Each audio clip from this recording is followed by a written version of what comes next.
საზოგადოებრივი მაუწყებლის ხელმძღვანელობამ კრიტიკული მოსაზრებებისთვის რეპუტაციული ზიანის საფუძვლით კიდევ 3 თანამშრომელი გადაცემა რეალური სივრცის რედაქტორი ტუხა კვინიკაძე, შაბათ-კვირის შოუს კორესპონდენტი ანა აბაკელია და შაბათ-კვირის შოუს აღმასრულებელი პროდიუსერი თამარ ჯინჭარაული გააფრთხილა. კვინიკაძის მიერ სოციალურ ქსელში გამოქვეყნებულ ბრძანებაში საყვედურის მიზეზად დასახელებულია საჯარო სივრცეში გაკეთებული განცხადებებით მაუწყებლის სარედაქციო დამოუკიდებლობის და მიუკერძოებლობის ეჭუქვეშ დაყენება და შედეგად დამსაქმებლისთვის რეპუტაციული ზიანის მიყენება. სამივე ჟურნალისტს 12 თვის განმავლობაში ეკრძალება პირველი არხის სარედაქციო პოლიტიკის კრიტიკა და თუ დარღვევას გაიმეორებენ, შესაძლოა სამსახურიდან გაათავისუფლონ. Შენიშვნა მივიღეთ, რომ ეჭქვეშ დავაყენეთ სარედაქციო დამოუკიდებლობა არხის და მისი მიუკერძოებლობა და რომ რეპუტაციული ზიანი მივაყენეთ დამსაქმებელ ორგანიზაცია, მედია ორგანიზაცია, რომელშიც მუშაობდით, ვერ პასუხობდა გამოწვევებს.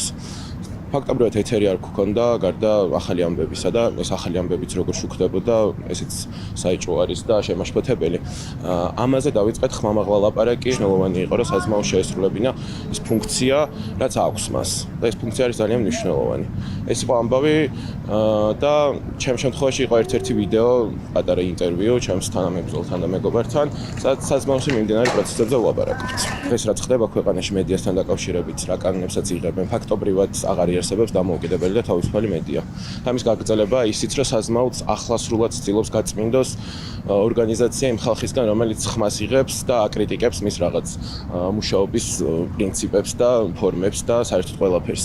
და ძალიან ცუდ რეალობაში აღმოჩნდებით ყველა ერთად, სადაც რეალობას შეგვილამაზებენ მრავალ სახელმწიფო მედიები და ამ რეალობის სიმძიმეს ვიგრძნობ მხოლოდ მაშინ, როცა რაღაც სახლებთან მოგვედგება და ცუდად იქნება ჩვენი საქმე. შინ როცა ეთერზე ვიყავი, მაშინ მომივიდა დღის ბოლოს მეილი, ჩემ გარდა გუშინ კიდევ ორ ადამიანს მიუვიდა.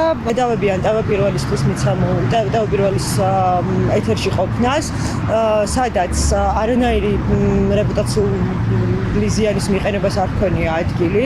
პირიქით, თუ ვინმე აყენებს რეპუტაციულ ზიანს არხს, ეს არის მენეჯმენტი ახლა და ეს არის ბორდი და დანარჩენი ადამიანები, ვინც საუბრობთ, პირიქით ვცდილობთ იმას, რომ ზუსტად რეპუტაცია გადავარჩინოთ არხის.